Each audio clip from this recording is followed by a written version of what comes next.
সুদখোর যারা আজকে 30 বছর সুদ খাচ্ছেন, এই হারামখোর, তোরে আর কতবার বললে তুই সুদ ছাড়তি না ফরমান? বল হারামখোর, বল সুদখোর, বল এই ঘুষখোর বাটপার, বল ঘুষখোর, আর কতবার তোর আল্লাহ নিষেধ করলে তুই ঘুষ ছাড়তি বেঈমান? কি ঘটনাটা কি? কতবার বলতো তোমারে আল্লাহ? তুমি মুসলমান না? তুমি মুমিন না? তুমি মায়ের দুধ খাও নাই? তুমি ইমানদারের পরিচয় দাও কেন? তুমি তো লেখলা ভোটার আইডি কার্ডে তোমার ধর্ম ইসলাম, তুমি তো জন্ম নিবন্ধন সনদে লেখলা তোমার ধর্ম ইসলাম, তুমি তো তোমার বায়োডাটার মধ্যে বারবার পরিচয় দিতে গিয়ে তুমি তো লেখলা ইসলাম। তাইলে বেঈমান মুসলমান লেখলি কেন? সেজদা দিলি না কেন?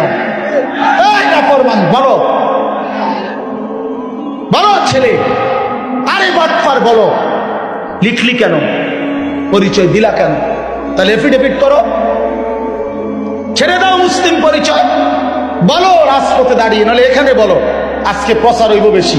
কও এ নাই সাথে যে এলাকাবাসী, আপনারা আমারে ভুল করবেন না, আপনারা তো দেখছেন আমি সেজদা দেই না, আমি নামাজ পড়ি না, আমি হালাল খাই না, আমার ঘরে নাচ গান চলতেছে, আমার মেয়ে বেপর্দা, আমার স্ত্রী বেপর্দা, আমার ছেলে নামাজ পড়ে না, আমি সুদের সাথে আছি, আমি কিস্তি ছাড়া জিন্দিগি চালাই না, বিড়ি সিগারেট ছাড়া জীবন চালাই না, নাচ গান ছাড়া জীবন চালাই না। মূলত কারণ হইল আমি ইসলামের পরিচয় দিতে লজ্জাবোধ করি, আসলেই আমি মুসলিম পরিচয় দিতে লজ্জিত।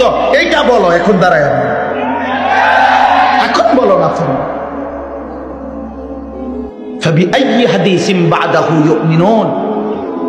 আল্লাহ জিজ্ঞেস করছে, বান্দা বলো